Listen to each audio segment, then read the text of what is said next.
This is Abe Friedtanzer from Awards Buzz. Very excited to be speaking with Sagar Radia about industry. How are you today? I'm really good, thank you. Yeah, I was, as we were just saying before, like we're in the depths of our winter now here in London, so it's like cold and rainy, and yeah, it's not fun. But I will say, I don't think I would have Christmas any other way. I think it's nice to have that cold sort of feeling and that cozy feeling when you're indoors. So yeah, it's all good.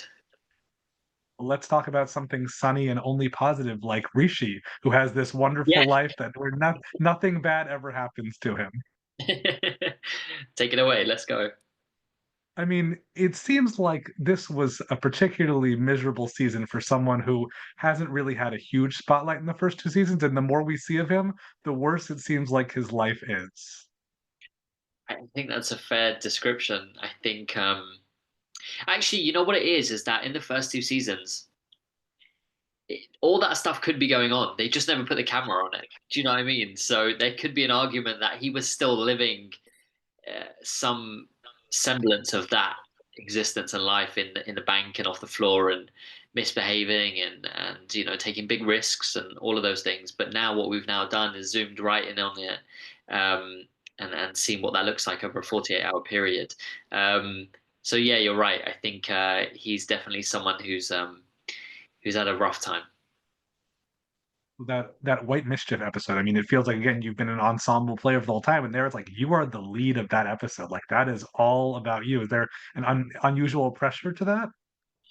Um, in one sense, yes, I think inevitably you feel a sense of responsibility and obligation to not mess this up.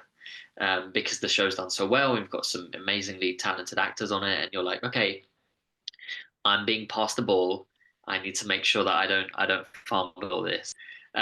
So yeah, in one sense, but you know what? I've been acting for a minute now, and I think what comes with experience and time in this industry is you want to be passed the ball. You want the chance to go, let me, flex my muscles a little bit. Let me show hopefully what I can do, and hopefully audiences will take to it. And so I really relished the opportunity to do it, and very, very luckily, very thankfully, it happened. And Mickey and Conrad wrote this beautiful episode, amazing episode, goes on a real journey, as we all know.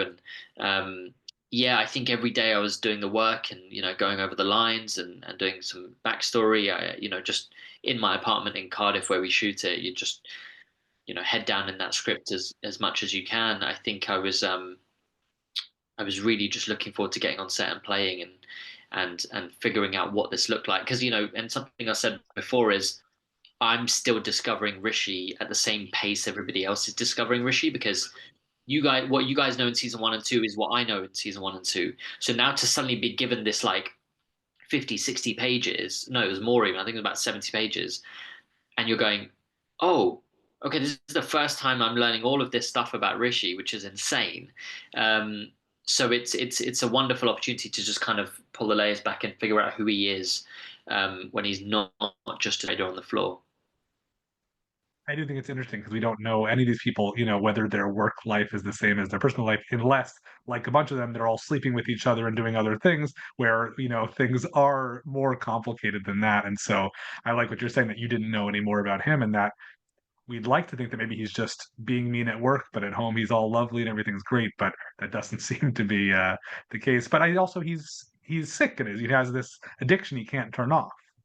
Yeah, yeah, and it speaks to you mentioned something quite interesting there. It speaks to this notion of, who are we at work and who are we at home? It's, you're looking at identity crisis, you're looking at who we are as people, we all wear different hats and we all code switch in different environments, whether it's with our family or with our friends or whether at work or um around all different people, and I guess the big question at the end of this series and maybe even at the end of this episode is, do we know any more about who the real Rishi is? Do we know anything more about who the real Robert, Yasmin, Harper is? You know what I mean? It's those questions come up at the end of this season because there's so many different people with so many different people you just start to question who is the real you. And especially with Rishi, in this episode where he's at work and he's trying to be that guy, and he's also now a new father, and he's trying to figure out what being a husband looks like. And it's just wearing those different hats and trying to come to terms with who he is. And again, there's that line at the end of the episode where he says to Diana, I think they're just about to get into bed, and he goes, "Am I a misogynist?" And it's him starting to really ask these moral questions about who he is and the type of person he is, and even wants to be going forward, um, which speaks to a lot of that. Well, as we're talking, I'm thinking of the show Severance. I don't know if you've seen it. Um, I've seen the first episode. I do need to push through, but I've heard wonderful things. I've heard it's such a great show. but the idea of like, you know, that if you're one person at work and you're one person at home and you don't know what the other one is, does that actually affect like whether Yeah. it's the home life that shapes who he is at work or whether they, you know, if it was two separate people, they would still be exactly the same. And I think with the White Mischief episode, we see a bit of the desperation kicking in, which fuels the, you know, the debts he owes and also the way he needs to try to, you know, make trades. And that to me feels like two sides of the same coin. No, absolutely. It does speak to all of that, as we touched on before. And, when he's making the trade, I think different instinct and skill set that kicks into when he's gambling. I mean, essentially, it's all a form of gambling for Rishi. He thinks he's making these calculated moves, but I think essentially it's that addiction that just seeps through from work, and then when he goes into the casino and he's just playing high stakes. And one thing that I think is really interesting is for gamblers and addicts, the loss is as much of a high as the win, you know? So as much as we can sit back as an audience and go, what is he doing? Like he's completely down now.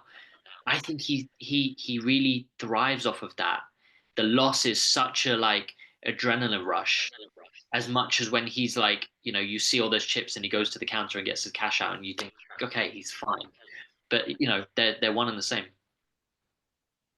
And I think, you know, that White Mischief episode was tough, but the last episode of the season, we have two really brutal occurrences. I feel like it's actually the loss of his job that may be worse than the loss of his partner. You know, I you would think it shouldn't be that way, but I mean that was strange only because we don't really see a lot of aside from like the physical bruises. Yeah, we don't see that much physical violence on this show. We show a lot of emotional terror, but not as much of that. So can you just tell me about those two big moments? Yeah, I think you kind of hit the nail on the head. I think he genuinely isn't sure which is worse. I think if I was to, if my perspective of it would be, you're right. I think the work loss is a bigger sort of kill for him because he's so much defined by who he is at work, and being the husband, and again now a new father. That's new territory. He doesn't know what that looks like. He's still trying to figure that all out. So then when this, monumental moment happens, and which is arguably not quite normally in tone with the show, it's a real shock moment. Um, I think he doesn't quite know how to react or how to process what's just happened. The shock of seeing that in front of him is a real moment. And again, I think he's walked in the door before that's happened, still thinking about the fact that, okay, what am I going to do now? Who am I? I've just been screwed over by Halper again. And yeah, he needs to figure out his next steps, and then this happens. I think Harper is the best example of someone who is no longer in the original job, but still remains a big part of the show. Do you have a sense of whether you're in season four? Is there more misery for Rishi ahead? I think that's a question very much above my pay grade. Um, I do have a sense, but I don't know if I'm quite in a position to talk about that just yet. But listen, the show's done phenomenally well. I think we're all super excited the fact that the show has been greenlit again. And I know the boys are in the middle of writing that at the moment, so I guess we'll have to just wait and see. I'm never really sure how to gauge popularity of shows like this because I'm going to watch everything. I've been watching since the beginning, but I feel like people woke up a little more to season three, and it just, I don't even think it was like Kit Harington joining the cast. It was just like something about the timing of it. People seem to discover it more. Do you get that sense also? Yeah. I think it's a combination of things. I think sort of for a show to hit the zeitgeist like this is sort of one in a million, and I think we're very lucky. I think what happened was Mickey and Conrad, who were incredibly smart, intelligent writers, it as humans are very high achievers. They went to phenomenal institutions for their education, and are now working for arguably one of the biggest networks, if not the biggest network on television. That's no coincidence, in my opinion. And what I think they've done is from season one, they've learned and evolved. In season two, they've learned and evolved, and then season three, and I've no doubt whatever happens or four will be phenomenal because they have this mindset of looking back and going, great, we did that. How do we make it better? And I think we got to this point in season three where they really, coming into the show, it was new for them in terms of show running and putting a show together like this. And I think they were just learning on the job as they went. And I think everything just aligned in season three, whether it was story, whether it was cast, whether it was um, the right slot on TV, the promotion, everything sort of just worked perfectly. And thankfully, then on top of that, the audiences sort of were receptive to it. So, yeah, very lucky. You feel like it's received differently or more, strongly in the UK versus the US? It's a good question, and I think they're just very different. I think the US are an audience and a fan base that just sort of wear their heart on their sleeve and they tell you everything that they're feeling, the good, the bad, the ugly about everything they're seeing on the show. And I kind of love that.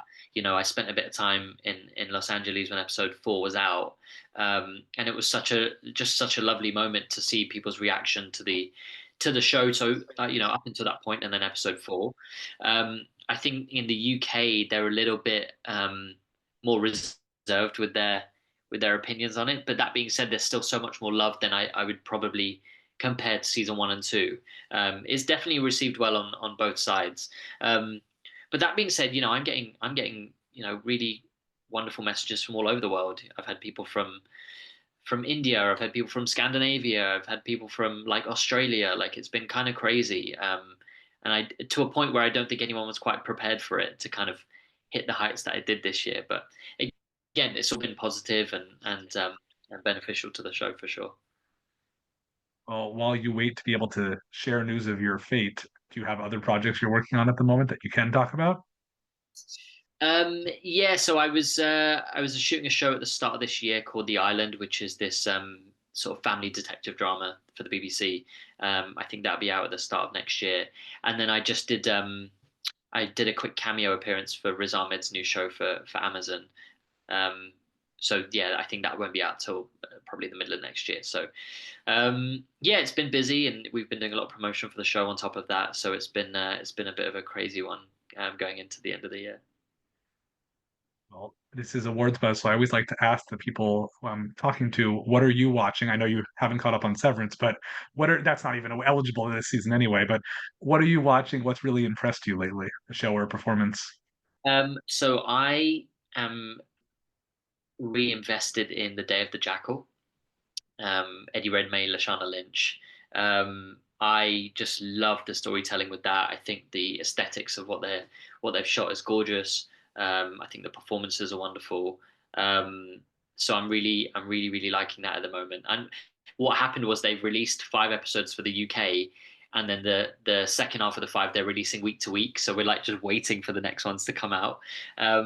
So that's sort of what I'm in at the moment. I'm really enjoying it. Awesome. Well, I hope that we get to talk again about season four. I have a suspicion this is not the last we've seen, but if not, I wish you plenty of luck and look forward to what you do next. Oh, that's very kind. Thank you, Abe. It was lovely to speak to you.